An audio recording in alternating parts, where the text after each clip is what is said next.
Welcome everyone to another week of EllieMD's live educational series. We're so glad you were able to join us this evening where we have the opportunity to all learn and grow together. I like to say here at EllieMD, we're not just a telehealth company. We're a company focused on helping people live longer, healthier lives. And our mission goes beyond providing great products and services. We believe that education is key to improving health, well-being, and lifting up our communities. Through these weekly sessions where we bring you the experts in the field of longevity, healthcare, and wellness, we hope to give you the tools and knowledge necessary and empower all of you to live longer, healthier lives. Tonight, I have the pleasure of speaking with the gorgeous Leanne Dunson. Leanne is an integrative practitioner and functional nutritionist who specializes in helping women, particularly those over 40, balance their hormones, build lean muscle, and achieve the body of their dreams. And if you don't believe it, just look at her, okay? Regardless of their age, with over 18 years of experience, she has supported thousands of women in overcoming their health challenges. Leanne combines her knowledge of nutrition, expertise in perimenopause, menopause, and holistic healing to help women snatch back their sexy through her workshops, podcasts, and online programs. And by the way, I hear, Leanne, you have 4 kids and 3 grandchildren, which I can't believe. So thank you so much. You are amazing. Welcome. Thank you for joining us this evening. Thank you. Well, thank you for that introduction. That was amazing. And I appreciate that. Yes, 4 children, 3 grandchildren, and 1 on the way. That's going to be December. So, yeah. Well, you look amazing. Well, thank you. 23. So I don't know how you fit those 4, but tell us a little about yourself, your background. I mean, I gave the brief intro, but how did you get into this? Just tell us a little about yourself and you dive in. Well, about 20 years ago, I really started to dig into health and wellness. I was just more at that time, kind of the personal trainer side of it, loved to work out, really interested always in health. My mom says back when I was like younger, when I had period cramps, I wanted to go to someone to do, acupuncture on my feet. So I've always been like into the alternative medicine.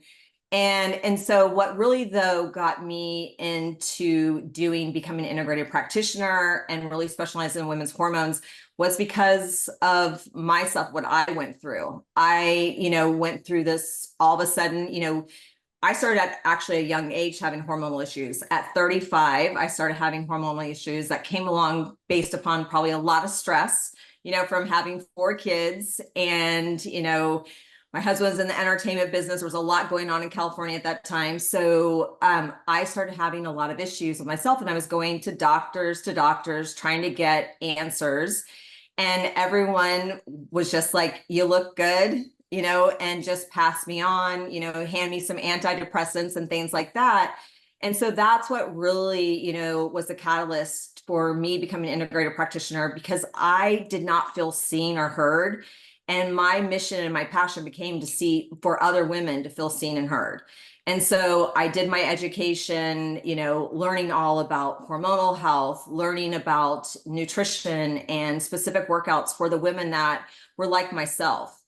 And that's where, like, I've been in this business now, is really specializing in hormones for the last 10 years based upon that.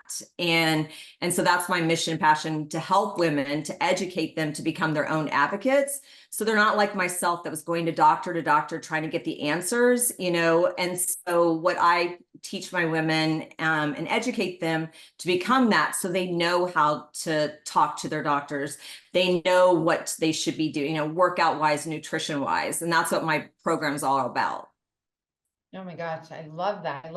And at the very end, we're going to tell people how they can find you. We're going to put that information out there. But for individuals who have never really heard about functional, and maybe they've heard about it, they don't quite understand what it is. Can you explain what functional medicine and nutrition is, and how is it different than traditional nutrition? I like to use it in simple terms. That's how I usually like speak, even though I can talk the whole science. I like for women to have that understanding. So the way that I look at it is functional nutrition is kind of like your bank account. So I look at it as putting in, what we need to focus on is putting in more deposits than we are deductions. So functional nutrition is putting those deposits in, like, and having that understanding, like, what does protein actually do for our body? What is the reason around it? Carbohydrates and fats. And so really putting those deposits in. So when we have those deductions, like when we go out and we have fun, or we do certain things, or we don't get enough sleep at night, we don't feel those deductions because in our day, we've put so many deposits around that. And that's how I like to take a look at it with my women. So it's very simple. So we have that approach where we can look at it and we can kind of have that understanding of what we're doing. And so nutrition wise, we're really wanting to serve the body. So how can I serve the body at the highest? And that's what really like functional nutrition is about, is serving your body. And it's really individually based. So it's just not like this works for, it works different for what works for me, might not work, the same for you. And so we have to have that understanding of how our body actually works and then serve our body at the highest. I love that. And can you talk to us about how functional nutrition helps balance your hormones, especially for women over 40? Yes. So a lot of times too, us as we're going, over 40, we're dealing also with, our cortisol is rising up. We're dealing with, unbalanced cortisol. We're also needing to be doing everything that is muscle sparing. So as we age, we are losing muscle. So we need to be focusing on everything that's muscle sparing. And so what that does is like getting enough protein, getting enough caloric intake. So, back in the day with me, like I grew up in diet culture. So it was all about, what do we do to get skinny? And what do we do not to get fat? Like that was the whole thing. It was all around diet culture. And it really wasn't around like what served my body or anything. It was just around that. So really now taking that approach and finding out, like having an understanding what macronutrients are. I think macronutrients needs to be taught in like high school classes to girls. And I think it would take away from this whole diet culture when people didn't look at let me take back. If I tell someone you need to like track your food so you have an understanding what you're in, all of a sudden they get is, I don't want to track, because they look at it's always taking away. But what if we reverse that we look at that we're actually, giving, and we're not taking anything away, we're actually giving to our body. And so that's kind of like the approach that I like to look at it, that what is it that we can do to give to our body to operate at the highest level and to be vibrant. And with hormonal health, if you're not serving your body, you're not giving, you're going to be losing muscle. You're going to actually, your metabolic rate is going to drop. So we need to be focusing on those things more than ever right now, and most of the women that come to me, they're only getting, because they haven't been educated on this, are getting maybe 50 to 60 grams of protein in a day. And they just don't know how to do it. It's just that the education's not there, because we've always been taught to take away everything instead of actually what can we do to actually put back into our body to actually get our body to that metabolic rate at the highest. So our metabolism is higher. And then that right there is going to help us hormonally. I love that. Because thank you for touching on the protein intake. I think a lot of people stall in their weight loss journey and their health journeys because of protein. So I love that you touched on that, and we'll go explore that a little bit more. But this new frontier of gut microbiome, we're talking about it, you hear it in the news. Can you share with us what are some key foods that help with the gut microbiome, which also play a critical role in balancing hormones, right? We're Right. just stumbling upon that and exploring that. So can you touch on some foods that can help us with our gut microbiome?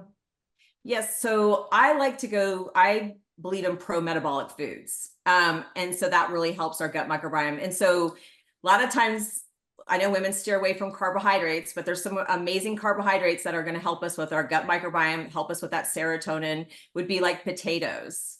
Our amazing thing, which I know when I tell women to eat a white potato, they go, no, I don't want to eat potatoes, and they're scared. So that's something that can help even with that. But also one thing I want to touch on that's really important when we're focusing on gut microbiome, we have to focus on cortisol. So the big thing is a lot of people aren't focusing on cortisol, and we cannot reset that gut microbiome if that's not the focus. So we need to focus on making sure our cortisol is balanced, because you can put all these, like you're putting in all these great foods, but if you don't touch on that and you're not resetting and helping get that balance, like all the good foods, you're not going to feel like you need to be felt. So you need to make sure that cortisol is in balance so your gut microbiome is able to reset. And then also with that is going to be, is I find a lot of people when it comes to like nutrition side, is they're also like, they're doing a lot of snacking all through the day. And one of the big things is you're just like, because they're not getting enough food with their main meals. So if you have breakfast, lunch, and dinner, and you're getting enough food that's like satisfying for you, you're getting enough macronutrients that your body needs, you're not going to want to keep snacking because you're satisfied. Your body's given what it needs and the body feels in balance. So one of the things I find that people mess up their gut microbiome, they mess up their digestion, is because they're constantly snacking. So they don't allow their body and their food to actually digest as the food needs to digest. And the body, and then allow those hunger cues like it's supposed to come on and say, all right, it's time to eat.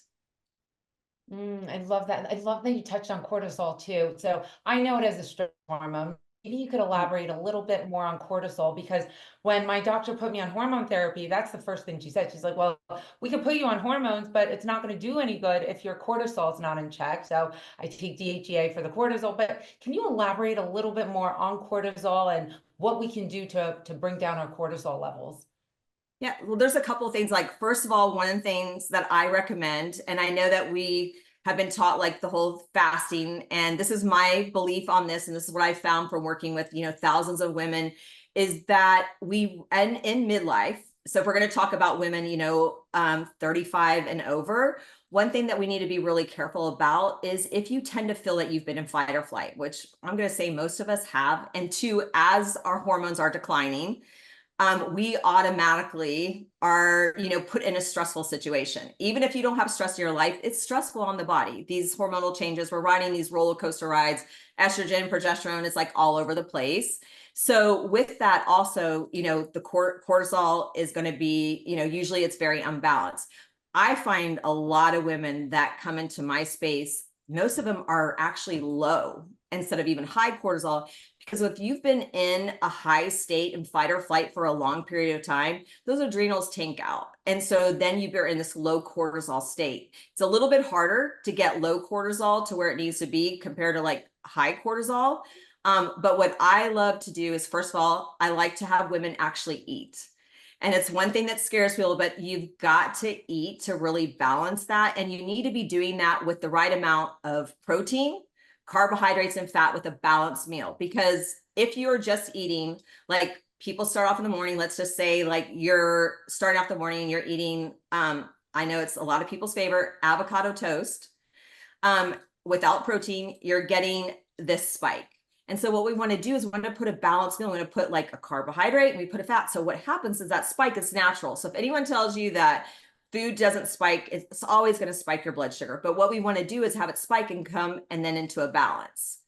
And when it does that, then it's going to help us to not have this cortisol fluctuation, and it's going to keep the body nice and happy with that.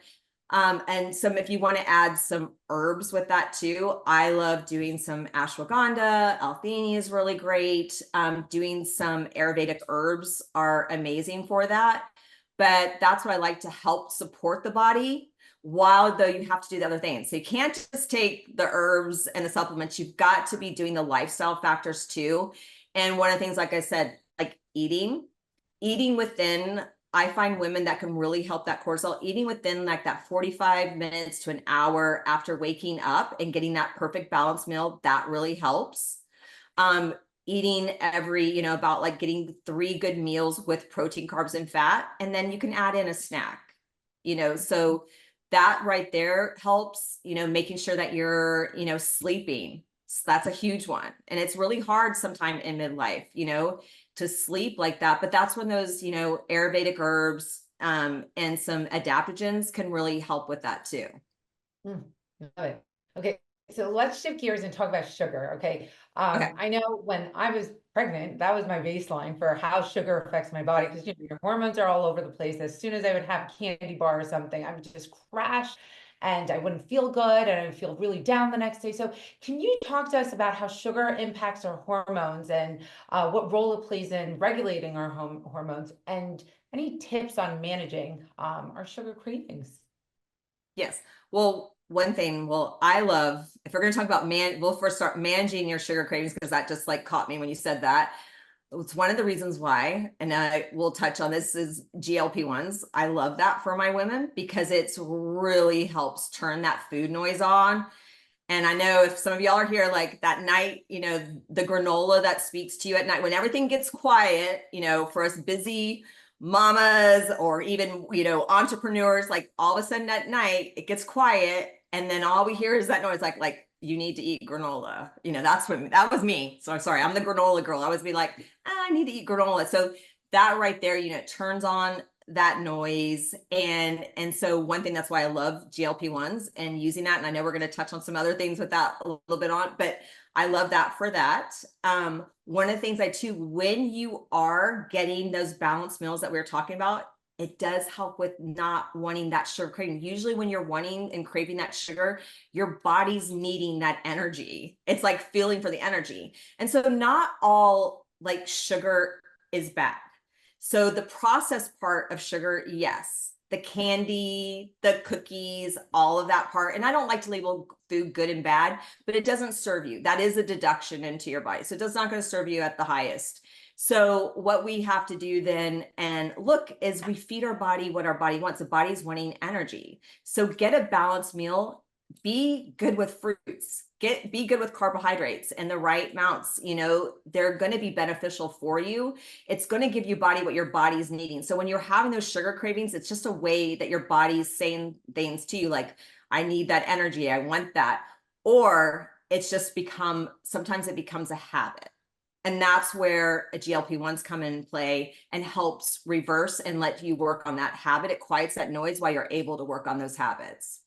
I love that. Thank you. Thanks for sharing that. And let's talk about inflammation a little bit. I know in the world of longevity, inflammaging is a term that we all throw around. And I know there's two things I like to do in the morning. First thing in the morning, I like to get my turmeric drink out. I mixed turmeric with very high curcumin and a little bit of lemon juice and water. I chug that. And then I like to take an ice cold shower. I hear that's very good for inflammation. So can you talk to us about inflammation, what role it plays in weight gain, and how can functional nutrition reduce it? Yes. So what I found with a lot of when that comes, they come to me, they're dealing sometimes their weight gain is all it is an inflammatory response. It's a lot of inflammation that's going on in their body. And because a lot of people, when I'm talking about like, people are like, I can't lose like the 10 pounds, that a lot of that has to do with inflammation. But to going back, and I'll start like cortisol, not eating enough for your body, keeping your body in that fight or flight. Also with putting a lot of stress on our body, doing certain, like we've been talking about workouts, that's putting a lot of stress on our body. That's going to cause inflammation. And so I love what you do in the morning. That's an amazing thing to do to help with, that inflammatory response that's going on. I also like, let's say GLP-1s for that too, but also with nutrition, when the body is wanting to be in balance. So that's all the body's ever wanting to do. So it's like, get me in balance, get me in balance. So when you are using nutrition, getting the right amount of protein, carbs, and fats, and also not eating ultra processed food. So we want to be putting whole foods in our body that's giving our body the micronutrients that our body needs too, is going to help with that inflammatory response too that goes on. Because a lot of times people are walking around, and I will tell you that women that I see, they're eating gluten, they're eating processed food and gluten, I don't say that gluten's all bad, but what happens is with gluten, there is sprayed glyphosates. And so what I find, and if I do like GI mapping or something like that, and I look at my women, I see in GI mapping, it's really like the zonulin levels were high. So they're actually mimicking, and they're coming like celiac. And the reason why that is because of the glycophages. So the glycophages are causing this inflammatory response that's going on in the body, and that's causing a lot of inflammation too. So what I tell people is like, let's go to a whole food nutrition. Let's go for a whole food diet, start to do that. And you can still put in some of the, the fun stuff that you want, but let's look at that to reduce that inflammatory response that's happening in the body. And then two, that also gives you to see, like, sometimes we might have a little bit of intolerance with some foods that we're having, and we can take a look at it and then that know, because that will also have that inflammatory response in the body too, that you might be having a little bit of sensitivity to something. So taking a look at that too, when you start to do a whole food nutrition, journaling, looking at things like, how do you feel? What I found is that we, in the whole diet culture as women, we've learned to turn off what we hear, what our body, we learn to not listen to our body. So I have my women like turn on like an alarm, because we've been taught so long, we've been taught to turn off, like, I always say food noise isn't good, but hunger cues is good to use in the right way. Like, we need to eat, we need to get our protein, we need to get, our carbohydrate, we need our meals in to fill our body. But like, do a check-in with yourself, set an alarm in your body a couple of times during the day and develop that habit again to listen, like, after I eat, like, how did that make me feel? Do I feel energized? Do I feel good? And so that's how you can kind of see, how is that food actually serving you at the highest level? Because maybe oatmeal doesn't get me energized and make me feel good, but for you, it might make you feel amazing. So like checking in with your body and seeing what your body is needing, it just turns that on, and that's where you become your own advocate too. You talked about energy. So can you talk to us about what causes that fatigue and loss of energy? And do you have any go-to supplements with women who are struggling with fatigue and energy loss? Yeah, a lot of times too, going back to, it's really that if I look back at people, they're not eating calorically what their body really needs to. They're not fueling their body properly. So I would make sure, like, I always tell people we need to spend a little bit of time to be intentional, to become intuitive. Because if we've turned that off for a really long time, we can't be intuitive. And I love to be to be intuitive with things, but so we have to be a little bit intentional for a little bit to then become that intuitive. So really, like I said, listening to your body, doing that's going to really help with that. And just like turning on, like I said, turning on those cues again, listening to your body really does make a difference. So can you tell us a little bit about how functional nutrition can help reduce symptoms of perimenopause and menopause? You touch on that. Yes. So the other thing still, and I know I will say this about the cortisol part because it just plays a big role in women in menopause and perimenopause. But the one thing we need to focus on is making sure, I just say protein. Protein is king. So we need to make sure, I like to see women getting a minimum of 100 grams of protein in their diet, a minimum. As we get older, we actually need more because we need to be stimulating the muscle a little bit more with, getting enough leucine that we're getting in our body. But also using, like I said, protein is very important. Balancing your hormones too, because if the body doesn't feel already it's in a stressful situation and you put more stress on by not getting enough, macronutrients that your body needs, you're not sleeping, you're doing 7 days a week of like HIIT workouts, and you're doing all the things that's really stressing your body. And then you're not getting enough caloric intake with that hormonally right there, you can never be balanced. You can take all the HRT, you can do all the things, but until you really meet that nutrition and you're getting enough protein, carbs, and fats and enough caloric intake for your body, then it's really hard for the body to be in balance hormonally and anything. So I always tell people the side benefit of weight loss is the body imbalance. Love that you're touching on food intake. I keep hearing that over and over, how important it is, because your body's in a high stress state when you're not getting enough calories. And that's what I'm hearing. And it's just as important to get enough calories as it is to, have that imbalance in order to lose the weight. So thank you for touching on that. Hydration's another big one. I just recently read a stat where 90% of adults in their 50s are dehydrated. Their bodies are dehydrated. And I've also learned that GLP-1s, you lose the sensation of thirst while you're on GLP-1 medication. So it's super important for people to stay hydrated. Can you touch on the importance of hydration in functional nutrition, and how can we optimize water intake? Yes. So a lot of times, we've been in the whole past, we've been told, drink a gallon of water, drink this amount of water. But a lot of times too, we have to be really careful. So drinking all the water, we are also peeing out a lot of our minerals. So we need to be replenishing that. So my recommendation is to do some type of electrolyte, or you can do a natural electrolyte if you want to, like get some Celtic sea salt, put a little bit of that in, some, you can put lemon in there, and that kind of helps like with that taste.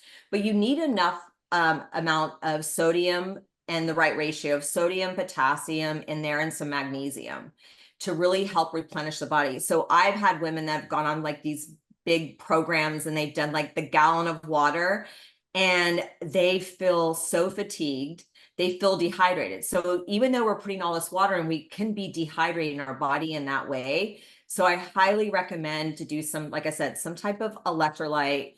There's a lot of really good ones out there. I like, Elements have one, Relight has one, but like I said, you can make your own too. And the way that you can put a little bit of potassium in is you can use some like cream of tartar, and that's a site to use for potassium. Mhm. And can you tell us about bloating? Like, since we're on the water topic, what causes bloating in women, and what are simple food swaps that we can make that make a big difference when it comes to bloating? So one of the things too, I'll tell you, is the ultra processed food. And you've got to really, we have to become detectives in this time of our life. But we've got to become detectives and look at the ingredients that we're having. So I will have a lot of women that will come and they'll be like doing like protein shakes. And I see it a lot, like people will talk like, I'm trying to get my protein in. So they're going to this like ultra processed food too. And they're using these like certain proteins or doing these like already made drinks and certain things. But there's a lot of things in there that you're not realizing that's causing a lot of gut distress. So quality matters. So we really, even though we're wanting to get protein, we want to get quality protein in there. So that's one of the things, like look at some of the ingredients and see, are these irritants to your gut? Sometimes what I'll find out is, we're all about like the fiber and get tons of fiber, but sometimes like that amount of fiber for your body actually can cause bloating. So you want to be really careful with that, to look at like and see like, am I having too much fiber for your body? And that can cause a lot of bloating too. But also what I touched about before, you might be having some type of irritant. Like that's why I say go off like gluten for a little bit and eat the whole foods and see, how does your body, does the bloating go away? Did you take out some of these things that have been processed and you feel better? That's one thing too that, really helps with that is, like I said, getting in tune with your body and what's happening, seeing like, how do you feel after you're certain with meals? I also love to help with the bloating and to really digest your food. I love walks after you eat. It really helps with digestion. It's great for cortisol. So like I have always next to, I have a walking pad, or I go outside if it's nice. So always just like get like a little bit, like a 10-minute walk after you eat really helps with that bloating too. Another thing too, you can add in if you're having some digestive issues. I love a really good digestive enzyme. You can add that in your food while your body is actually healing and really help you processing that food. Since you're touching on protein quite a bit, and you just brought up bloating, I know whey protein makes me bloat and feel very bloated. What are your, I guess, what do you recommend? Do you recommend whey protein, plant-based protein? Is it just based off of individual preference? What is your I recommendation? think, well, if someone is vegan or vegetarian, then obviously the plant protein. I personally, I'm I was a vegan for many years, but now I'm not, but I love beef protein isolate. I get from a biohacking company. I love beef protein isolate. That's my favorite because no bloating, nothing goes on with that. So a lot of my women who are having issue with whey, and they're not wanting to do, if they're not doing a plant protein, I go to a beef protein isolate. But like I said, quality matters with any of that. No matter if you're doing a plant protein, you got to watch out. No matter if it says it's vegan, vegetarian, like you've got to watch and put what the ingredients are on that too. Look at, is it third party tested? You know, we don't want in plant protein salad could be a lot of like arsenic based upon like the rice and stuff that they're using. So you've got to look at these things and see, and, you know, look at these companies. Are they doing third party testing? You know, so that's one thing that I always look for. If I'm looking for something, whether if I'm looking for whey and you love whey, a lot of women do really well with whey. If you're looking for a whey, you want to make sure, is it grass fed and grass finished? Not just grass fed, because if you're buying, if you're getting a company that's like in a place that has seasons and it's going to be cold, those cows aren't going to be grass finished. So they're not constantly fed grass because they don't have access to it. So ask the company, I vet, and I'll go, are you, you know, look, go get your, if your whey protein is from in California, they're going to have grass all year round. So those are little things that you look at. And like I said, third party testing is so important. Look to see if the company is doing that. Oh my God, I didn't even know about that. Grass finished. Sorry. I've only heard of grass fed. I didn't even know about grass finished. Wow. Well, it's just like, if, and grass finish is like with the beef and all that too, but you want to know, is this cow fed? If it's giving you the whey and everything, is this cow constantly, because they'll say it's grass fed, but is it grass fed all year round? Makes total sense to me. Yeah, Yeah. I just never thought about it. Thank you for that. Thanks for that recommendation. Okay, so let's shift gears and start talking about exercise. I know a lot of people want to know, what do I do, especially while I'm on GLP-1 medications. A lot of people are taking that right now. And you tend to lose muscle mass when you're on these medications with any sort of weight loss program. So maybe you could touch on that. But what types of exercises do you recommend for women who are looking to build lean muscle in their 40s and beyond? One of the big one that I went, strength training. It's huge. I am perimenopause and menopause certified, so I am going to be really big on progressive overload strength training. We've got to stimulate that muscle. And so it has to be something that is progressive overload. And what is progressive overload? It means, like, let's say that, you know, I'm going to go in and I'm going to do some shoulder presses. I'm going to do 12 reps of shoulder presses with 20 pounds. And then the next week, I'm going to go do that same exercise, but I'm going to go maybe 13 reps with the same weight, or I'm going to do the same reps and actually take up the weight. So progressive overloading is you are doing the same type of exercises, the same style. You're doing that over for, like, maybe say a 4-week period. What I find women that tend not to be able to build muscle the same, they're never doing the progressive overload. They're just jumping around. And this is my theory, is random workouts give you random results. So I'm all about, like, hey, let's just get focused. Let's be intentional, you know? And so getting in that track, seeing what you're doing, getting progressive overload, you know, stimulating that muscle. And you should be, to be able to do things that are muscle sparing, those last 2 reps need to be like where you're challenged. You need to be like, I don't want to do this last 2 reps. Like, you need to be challenged with that. And that's going to really help you build that muscle. It takes us more, especially as we get a little bit older, it takes us more to stimulate that muscle for muscle growth. So we have to stimulate it with getting those last 2 reps. But the one thing I see women make a big mistake in midlife is you're just rushing to work out. You're rushing in between the sets. You're just like supersetting everything, doing all that. There needs to be a rest period, because we do not have the same stress response, because our estrogen is taking that roller coaster, it's dipping down. So we are not as resilient to stress. So we need to give our body a little bit of break. Like I say, you know, you can take, like, you know, 60 to at least 90 seconds in between those sets, to be able to let your body, you know, go back, feel good, and be able to hit it again. But like I said, the big thing is too, is stimulating that muscle. I love doing that. And I kind of take my women away from HIIT, and I call it sit. So sit workout is kind of like HIIT, but we're going to go in and we're going to do, for an example, like, if you're going to do, I'm just like, you don't have to sprint. I love to sprint, but you don't have to sprint. You can do it on elliptical. You can do it on a bike. You could do jumping jacks, jump rope, whatever you wanted to do, what was able for your body.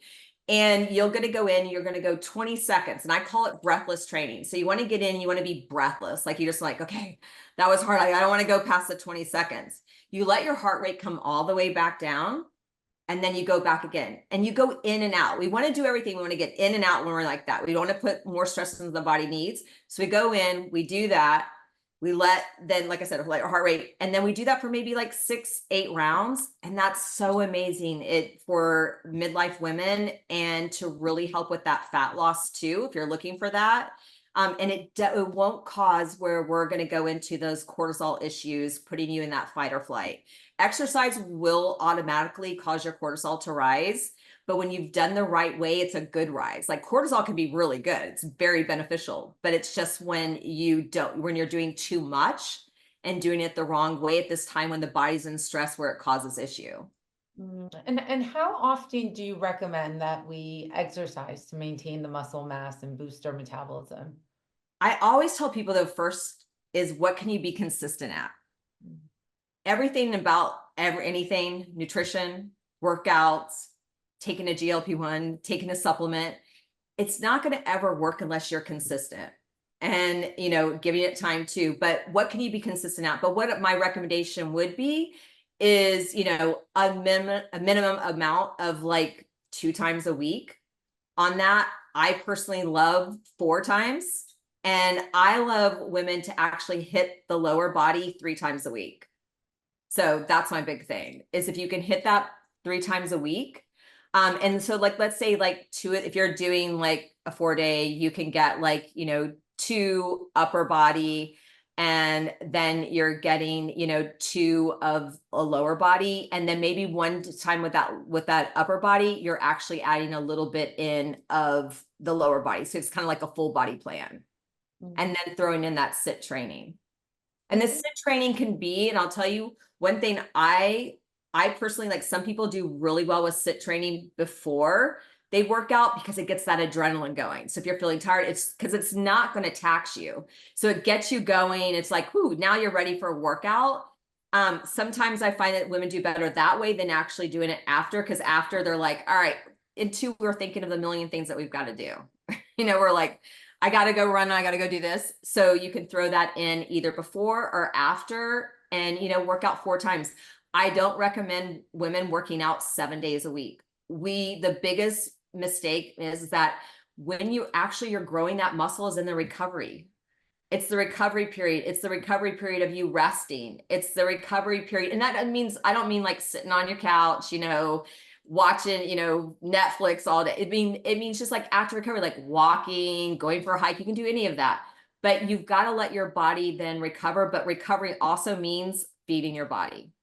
If you want to avoid muscle loss, you've got to feed the body enough protein too, and enough caloric intake, because you have to be able to get that leucine in the body. It's so important.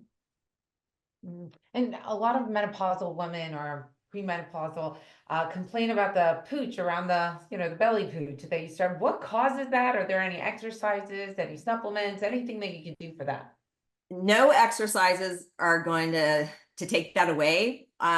One thing that I will say, I will say that peptides, one thing has made a huge difference. So when we are going through this whole time of menopausal, we were becoming less insulin sensitive.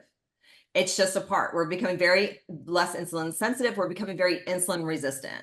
So insulin resistant is when we start seeing, it's like I'll tell you, even with myself, I always had a flat belly. Like, I never worried about weight gain around my belly. It might've been other places, never around there. And then all of a sudden I was like, what happened? And all of a sudden just started coming there. I'm like, I do not recognize this girl at all in the mirror. And I was like, I don't know what's happening. And a lot of it had to do with being insulin resistance, and nothing that I did. And this is going to kind of go into the GLP-1 I want to talk about, but nothing I did I mean, nothing ever stuck. Like I could even like take all this stuff and I would go, oh, I think I'm in a good place. Like maybe I focused on my cortisol, putting the puzzle pieces back together, focus on my cortisol. And I think, oh, I'm in a good place. Like I lost it. And then it would like come right back.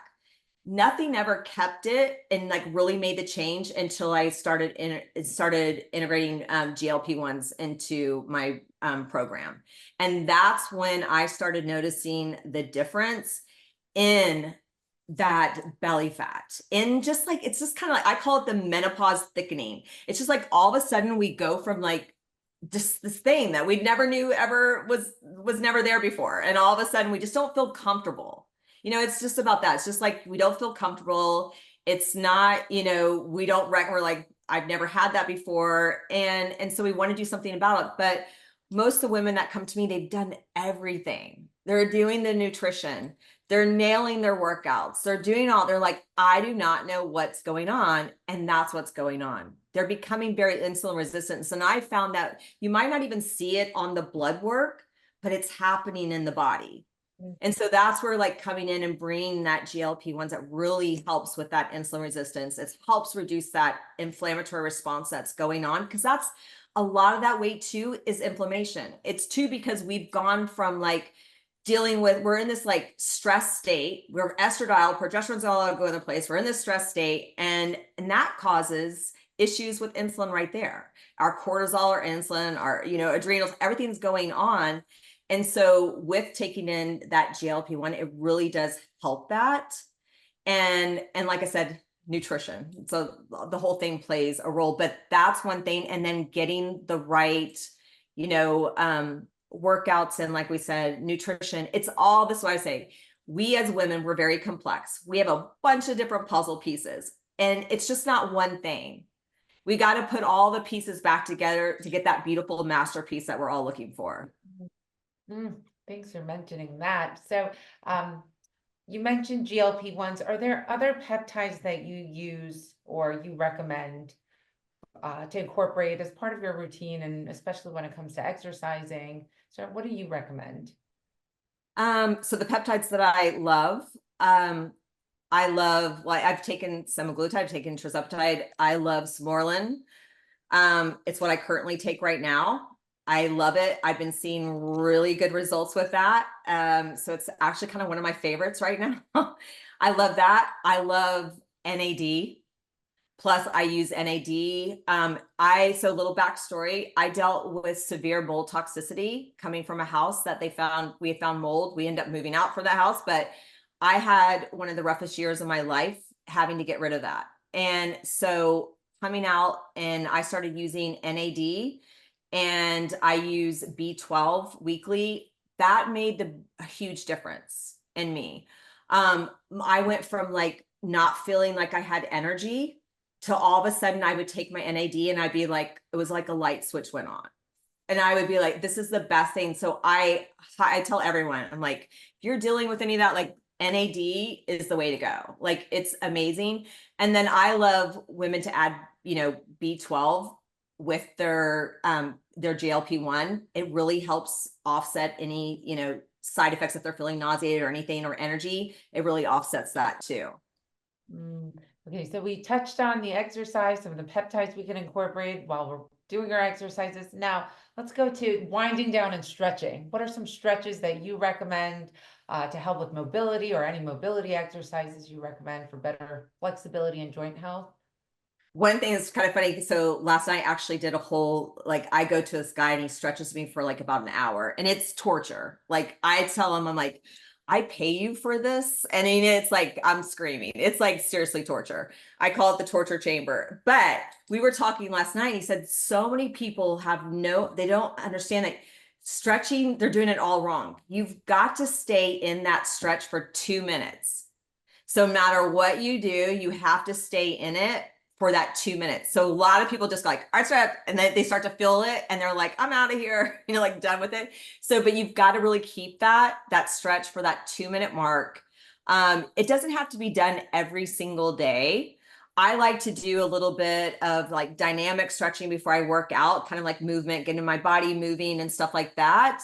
And then what I tend to do is sometimes like, at night, I'll do some like those like ouch, like, like getting my body into that 2-minute stretch where I feel tight. I find a lot of women, we tend to hold our stress in our hips, where it's like hold it in our hips, our, lower back. And a lot of that, we're getting in our psoas and everything. So a lot of like really getting into that stretching, I highly recommend if you're feeling like really stressed out, you're having like anxiety and you're feeling stressed, like go do the 2-minute stretching, get into like doing the frog pose, like doing, getting in there, getting that quad stretch and doing it for like the 2 minutes is like the best. I love the pigeon. It just stretches Oh open yeah. everything. I love it.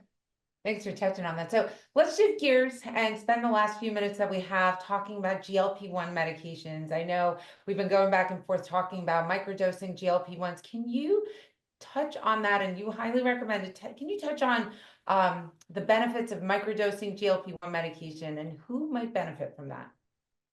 So I've been microdosing for like over about 20 months now with some of my clients. And so what I find women, and I want to go back, like say microdosing doesn't have to be like the exact like dosage. We're all different in that way, but I will say most women pretty much you get kind of like on a standard. But one thing that I find is women that come to me, like I said, they're like, I have done all the things. I'm working out, I'm getting my nutrition in, but I've got this that won't go away. And so those are the women that I think microdosing that are like trying to get like those, they're like just feeling that they're feeling fluffy. Let's just put it that way. They're feeling fluffy. They're having inflammation. They're having brain fog. It's amazing on brain fog. I mean, like it's totally switched me. And even like a lot of my women that are dealing, all of a sudden they're getting in perimenopause and menopause, and they all of a sudden they have like the ADHD. They're like, I just all of a sudden turned like I have ADHD. Like that right there, great for microdosing. I have women PCOS, amazing for PCOS. I got into microdosing, and I'll tell you why. I got it in it for brain reasons because my grandmother had dementia.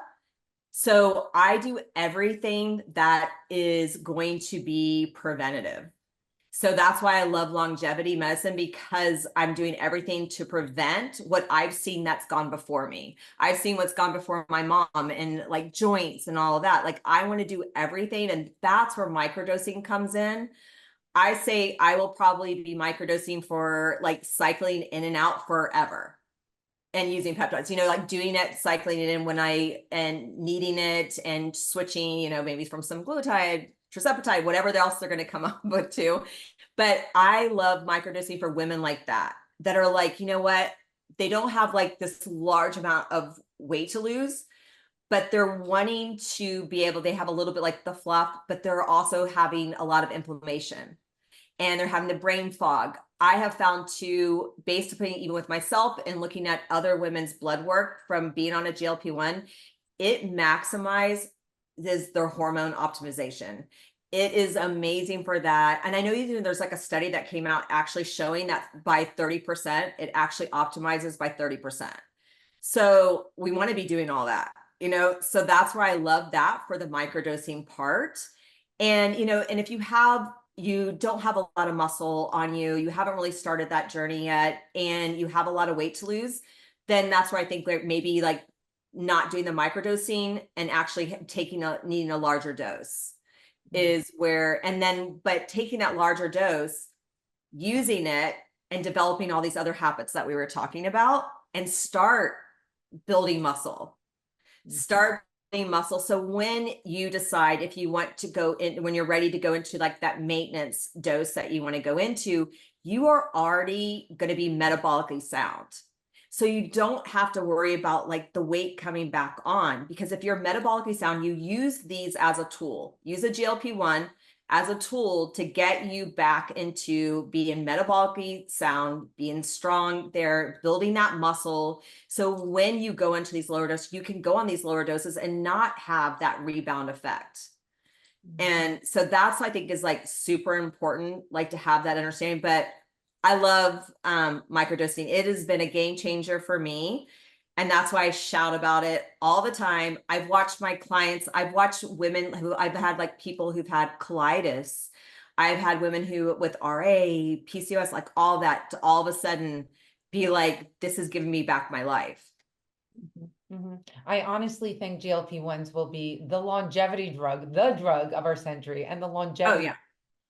moving forward. I mean, there's just, it plays a role in almost all aspects of your systems and the processes in your body. It's fantastic with inflammation, neurodegenerative disease, cardiac health. I mean, my gosh, it's such a, thank you for mentioning that. And how about for people who are on the other end of the spectrum, they don't want to lose weight and they're scared of losing weight and muscle mass. What do you recommend for them as far as microdosing? Well, I think they can still microdose. I mean, that was me. I mean, I will tell you, I'm going to be completely honest. What stopped me from doing it, even after, like, I had a medical provider that kept saying, like, you should microdose when I was going through all this. I was so scared to lose my appetite. I'm going to be honest. I thought, because I'm scared. What if I can't get enough protein in and I train this and I'm going to start losing muscle because we hear all the noise. I have found through all my research, actually GLP-1s can be very anabolic. It actually helps drive those amino acids into the muscle. So they become very anabolic. I actually am stronger than I was before. When you lower inflammation, first of all, you lower inflammation, your body's going to feel stronger, you're going to feel better. So that's another thing. But I find that when you do the right dosage and you're getting that micro dosing, I've never lost I've lost the food noise. The granola doesn't call me at night anymore, but I still want to get my food in. I still want to get my protein. I still want to get, my carbs and the fats and whatever that my body is calling what it needs, but I just don't have the food noise anymore. And then reducing and feeling like that inflammation gone, it makes you more motivated, that you want to do more and you feel like working out. I have women that come to me and they're just like, they've done all the things and they feel hopeless and they're like, nothing's working. So you know what they do? They go, well, forget it. Nothing's working. So I might as well not do anything anymore. And so doing a microdose and giving these women back, like feeling more confident, feeling better, reducing that inflammation, turning off that food noise, from them. And then they all of a sudden they're like, I want to work out again. I want to, eat better again because they start feeling better. And so that's why I love the microdosing with, and that part with women who, they're kind of scared. They're like, hey, I don't want any of that. But I have women that are like the same thing, like with me, like they've had their mothers or their grandmothers that had Alzheimer's or dementia, and they want to do that. They have RA or they've had PCOS for so many years, and they're just wanting something to really give them a leg up. And that's where microdosing comes in with that too. And I mean, I have a girl that's been microdosing a very small amount to get amazing results with that. And she's been using it for about a year. And she's like, I'm going to keep using this in such a small amount. At the beginning, she had to go higher, but then coming down to a small amount. And she's like, I never want to go off this. This gave me my life back. Someone asked, oh, the message went away. Let's see. She took it away. Never mind. So while you're on GLP-1 medications, are there any dietary restrictions or food considerations that we should have while we're taking these medications? What do you recommend? One thing that you definitely need to make sure, like I said, protein. No matter what you're doing, because we do want to be everything muscle sparing. So we want to be doing things that are muscle sparing while you're taking it. So you need to be, like I said, be a little bit intentional, spend some time. So what my recommendation would be when you go onto a GLP-1, spend like 4 days on just like tracking your food. Use a free app, MyFitnessPal, track your food, see where you're at. Because making sure that you're not starting this and you're like eating 900 calories, and you're not getting any protein. So do that. So then you just see what you need to do to pivot, what you need to do. It doesn't mean you have to track every day or do anything like that, but like just get a little bit intentional, see where you need to go. Making sure that you're getting enough protein, you're getting enough caloric intake for your body. So the body can feel in balance. So it's using this GLP-1, as a tool. And that's like super important when it comes to nutrition. I would say too, is you really want to, avoid eating like really fatty foods. Greasy foods can sometimes too, it's not great for the digestive system when you're on a GLP-1, or even if you're not on a GLP-1, but definitely if you're on a GLP-1, you want to do that. Anything like super, like we were talking about sugar before, like you don't want to be eating like ultra processed, with foods that are high in sugar, like the cakes and all that. You can have that a little bit, but what I find is really when you get on that GLP-1, it really turns off the noise for that. And I'm going to tell you, like, I am a Southern girl. I love my sweets. And I thought that for the rest of my life, I would have to eat something sweet after each one of my meals. And I'm like, that's just me. I'm from Kentucky. That's just what we do. We were raised like that. And I realized it wasn't. It was just like in my head. It was just that food noise. So now I never have that craving that I need sugar after I eat. So really that really helps with that balancing out. But I would just really make sure, add some whole food nutrition in your body, making sure you're getting enough protein. Like I said, 100 grams minimum. That is so important when you're on a GLP-1. Get 100 grams minimum, making sure you get those 3 meals in. If you do not feel hungry, maybe you need to put an alarm on your phone and it was like, you need to eat, like eat now. So that I would definitely, do that. If you tend to like be one that maybe you've done intermittent fasting and you've been doing like these like really long days, you're eating in these like short windows of time, and you have turned off the hunger cues in your body for so long that you don't even have those anymore. That's where it's going to be really important that you actually turn those alarms on and say, all right, I know I need to eat this because I want these results, and I want these results to be lasting. I don't want this to be, I never want to go back to square one. I want these results to be lasting. This is going to take me on for years and years and years. And I'm going to invest in this time, be intentional so I can have this for years to come. I love that. I'm reading Summer's comment. This kind of education will help people not suffer like our parents and grandparents did during midlife. Thank you so much. I mean, this was so informative. And I like to believe that aging is something that we can slow down, even reverse on a cellular level. So this was just so informative, and I appreciate your time. So can you tell us about, thank you. No, seriously, thank you so much for being here. Can you tell us about your services? Do you do virtual services, and where can people find you if they're looking for you? You can find me on Instagram, and it's at Leanne Dunson.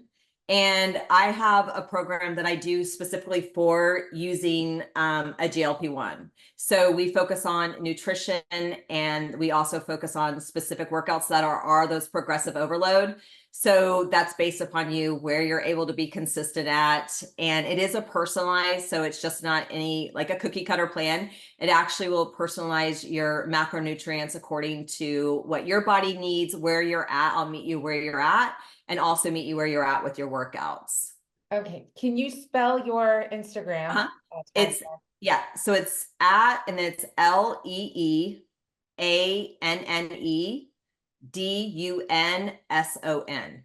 All right. I posted it in the comment. Thank you so Thank much, you. Leanne. My gosh. Did you guys love this session or what? This is awesome. Awesome. Awesome. Thank you. Thank you. Thank you. You're welcome. I love it.